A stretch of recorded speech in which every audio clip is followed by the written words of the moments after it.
Well, everyone, thanks for coming out. And I didn't know I was going to speak, so I didn't write a speech, and hopefully not too much interference. But first, before I say anything, I do want to give a sincere thanks to Vish. He makes it happen, and I'm serious. Give him a round of applause. Woo!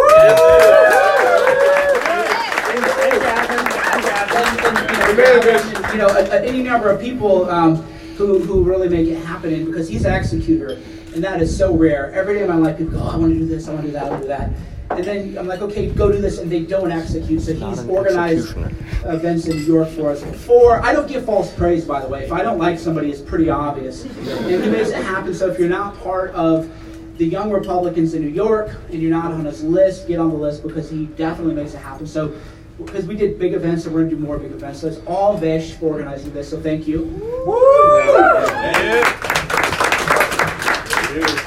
And what I'm going to do now is a brief overview of what happened, why it happened, and then take a few questions, because I'm more of a, I'd rather take your questions than give some bombastic speech or something like I'm a figure or whatever. But so here's what happened with Epstein. It's fascinating to watch the media in real time try to write me out of the story. In about 2016, my lawyer called me and said, hey, there's a lawsuit involving Epstein. You want to get involved in the case? There's a bunch of records that are sealed. And I was like, sure. I thought it was like, he's like, okay, it'll probably cost like 10 grand. I'm like, oh, cool. Well, whatever, wrote the check. And at the time, I thought we would get a small win. It would be kind of cool, a little check the box. We won a freedom of the press case. And maybe we would find something, maybe we wouldn't. And I had no idea what would happen. So I file it, 2017. What's the media do? Ignores it, right? They want to pretend we're not in the case. And they pretend the case isn't happening because they didn't care. And one of the things that is really, to use their language, that triggers me is, why did this asshole right here with gorillas on his book have to file this freaking lawsuit? Why didn't they do it? Because they don't care. They don't care, and I can tell you why they don't care. They didn't start to care until they found out that Alex Acosta was the United States Attorney in Florida who gave Epstein the big deal, and now Acosta's labor secretary, and by the way, I told all the Trump people, don't put him in there. I said, this is going to backfire. They did anyway. Now they suddenly care because it's a way to attack Trump, but they don't actually care about the pedophiles and the sex trafficking, because look at the headlines. It isn't Epstein is a pedophile who was free for 15 years and he got away with everything. No. Trump's labor secretary, Acosta Epstein, right? It isn't victims Epstein. It isn't Epstein. It is Trump, Acosta. Epstein is a proxy war. So all these people on Twitter, these journalists trying to pretend like they care, they don't care. They're all frauds. They were anywhere involved in the case when I was in there. None of them would cover it. And then now that they're covering it, they're pretending I wasn't in the case. Oh, thank you, Miami Herald, for filing the lawsuit to unseal the records. The Miami Herald, and by the way, the Miami Herald is great. And if the Miami Herald hadn't filed the lawsuit, we wouldn't be where we are today. So all credit to them, but don't let any of these people in the media pretend like they cared, because they didn't care. And now that they find a way to get Trump, they suddenly care, even though Bill Clinton has way more ties than Epstein. But even so, what I don't like from people who follow me is I go, don't politicize this. Dennis Hastert, Republican pedophile, Speaker of the House of Representatives. I'm so sick of people saying, oh, that guy's a pedophile? Well, is he Republican or Democrat? That'll tell me how much we should care about it. That's what the Democrats are doing right now, though, with the Epstein thing. So they can't run, they can't hide. I came in on a red eye because nobody saw the federal case was going to happen, the criminal case. So here's what happened and why it really happened and why this mattered. We all know Epstein went free for 15 years. They all had this evidence. There was no new evidence that was revealed that led to the criminal charges. It was all there. But once the federal court said, we're going to give these records to Mike Cernovich, 2,000 pages. I get them in 2 weeks. How are you going to cover these up with me? 2,000 pages. The cover-up ended, and then they rushed to get ahead of it, but now they're running a containment operation. The SD, I went to the press conference, and with the case they filed against Epstein does not talk about the trips to the island, the trips Bill Clinton was on, the trips Prince Andrew was on. None of that. They said, oh, we got massages from 15 and 16-year-olds who paid him hundreds of dollars. Yes, that's bad. Put him to prison. That's not the case, though. That's not the enchilada. He was recording people, video recording them. Epstein was. He has blackmail material on how the highest world leaders. That's the real case. So what I saw yesterday is bullshit. It is the lowest case you could file. Oh, he paid a 14-year-old for a massage. Good. Put him in jail. Good. Good. Hundreds of dollars. This is not, he paid a 14-year-old for a massage for hundreds of dollars. This is about he flew people on private jets. They had orgies with underage girls on his plane.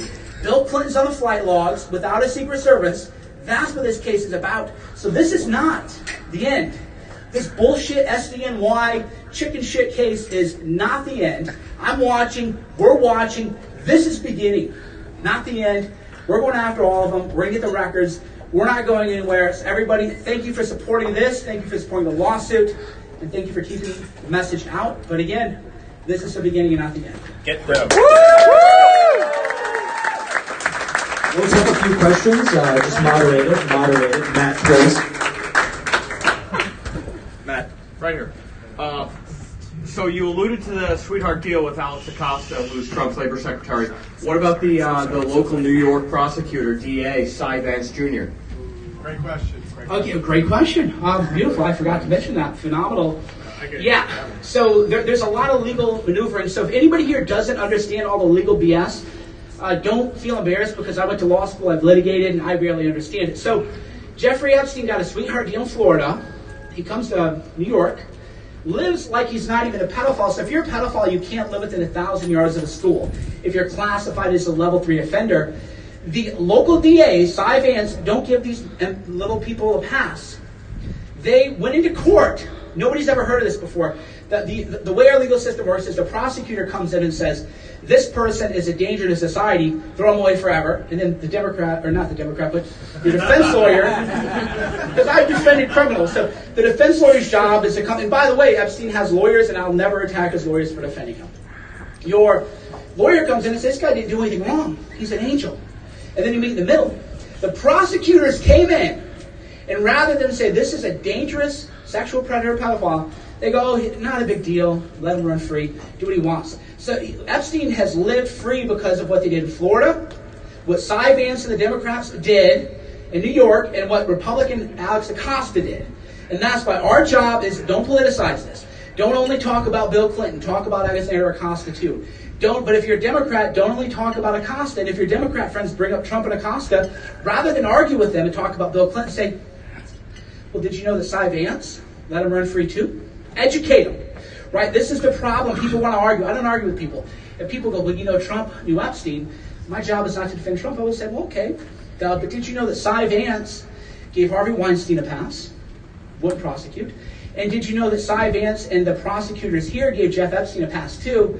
And then if the person's eyes glaze over, they're triggered, I'm like, well, fuck you. You don't care. Just get out of here. Get the fuck out of my face. Right? That's the way I look at it. You don't really care. Get away from me. And that's the way you handle it. But always start off conciliatory. You know, this, okay, you know, I'm not here to defend anybody, but what's your point of view on Cy Vance and New York prosecutors going into court and telling the judge, leave Jeff Epstein alone? How do you feel about that? And if they get fired up about that, now you got an ally.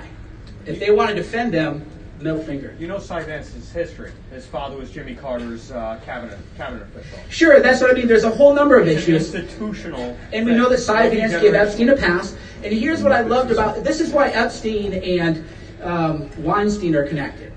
When stories broke about Harvey Weinstein, you know what he is, Jake Tapper, all these mainstream people go, oh yeah, we knew about it for years. And I always have, you know, my brain goes one of two ways. The natural state is, fuck you, you don't get to join in the dog pile now. You're a journalist. Where were you for 20 years, right? That's the aggressive side of me.